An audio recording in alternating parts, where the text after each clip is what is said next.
next. Madam President, I always look forward to Budget Week every year because this debate illustrates the differences between the two parties like no other debate we have in the course of the year.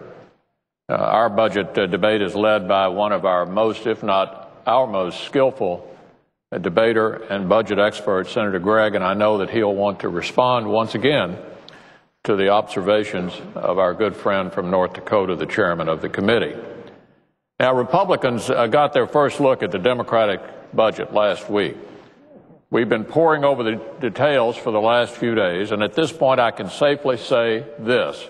If anyone's searching for a political document that reflects the triumph of rhetoric over reality, look no further. For years, Republicans have politely stood by and listened as Democrats lectured us about the rich.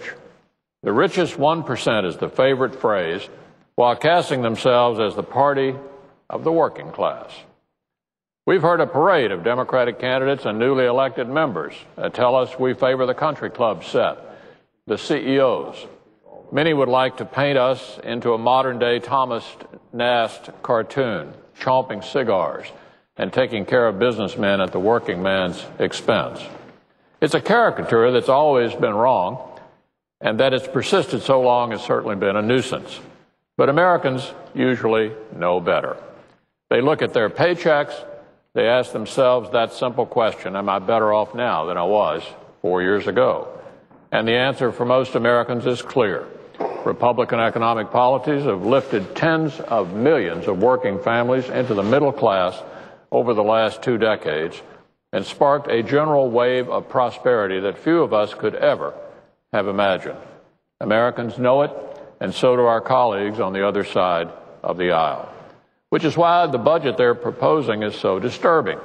Rhetorically, our colleagues on the other side of the aisle have been careful to embrace an appealing script. Keep taxes low, reform entitlements, control spending, but the rhetoric always meets reality right here in the budget. And this time the collision between the two is straight out of the movie 300, which is playing right now. Let's start with the rhetoric. Just a few months ago in November, the senior senator from Delaware was asked whether Democrats plan to raise taxes. Here's what he said. Well, the answer to that is that we will not do that. They won't raise taxes on working and middle-class Americans. That was the senior senator from Delaware on November the 5th. His Democratic colleagues stuck to the same script.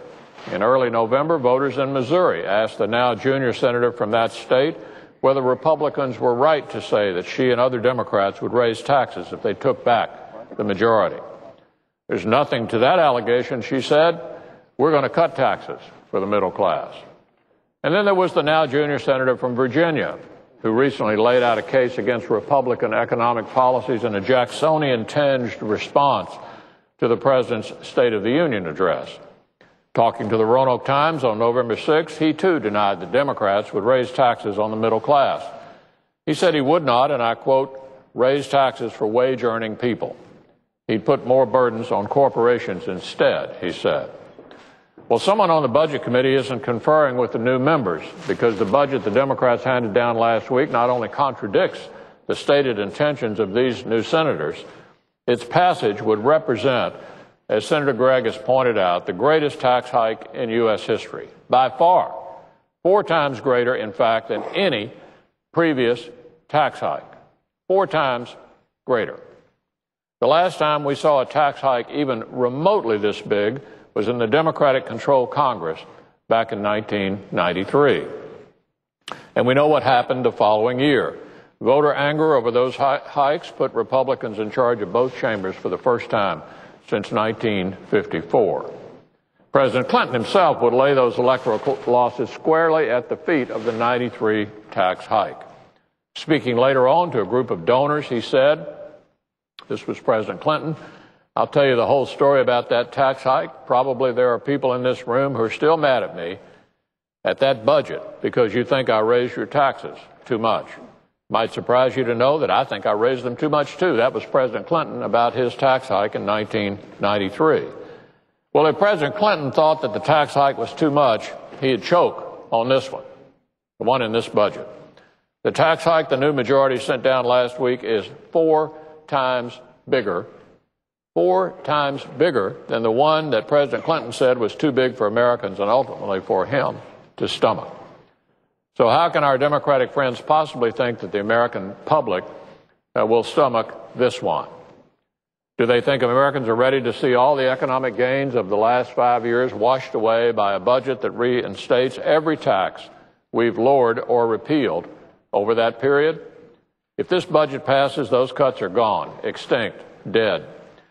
And their reimposition would cost working men and women and retirees dearly, nearly $1 trillion over the next 5 years by our count. Everyone will have to take a hit. Despite the Democratic refrain that the tax cuts we enacted in 01 and 03 and 05 favor the richest 1%, the truth is the wealthiest Americans continue to pay the lion's share of taxes. Under the Democratic budget, they'd see their share increase even more, disincentivizing the kind of corporate and individual investment that's driven the economic boom of the last several years. But the wealthiest taxpayers can absorb a hit. They're not the ones this budget hurts the most. That's what's most astonishing about this budget. Working families will literally take it on the chin. How? Let me count the ways. Under the Democratic budget, 45 million working families with 2 children will see their taxes increase by nearly $3,000 annually. The child tax credit is cut in half to $500, piling one more worry onto the shoulders of parents, not to mention parents-to-be. We should be encouraging and supporting young, growing families in this country, not penalizing them. Newlyweds are robbed a measure of their happiness with the budget cutting the standard deduction for married couples by $1,700. Far from shifting the burden onto the wealthy, the Democrat budget would drive up the taxes of an average family of 4 by more than 130%, more than doubling their taxes. Single-parent households would take a hit, too. And by letting the 2001 and 2003 tax cuts expire in 2010, single-parent families would see their taxes rise by nearly 70%. Senior citizens get hit big time. Again, despite Democrats grumbling that only the richest 1% of Americans benefit from the tax cuts we passed in 01 and 03, seniors were a major beneficiary of the capital gains and dividends tax relief.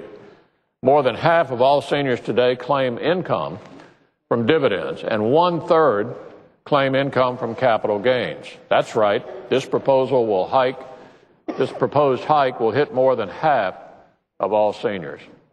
The expansion of the market over the last 2 decades hasn't just benefited the few.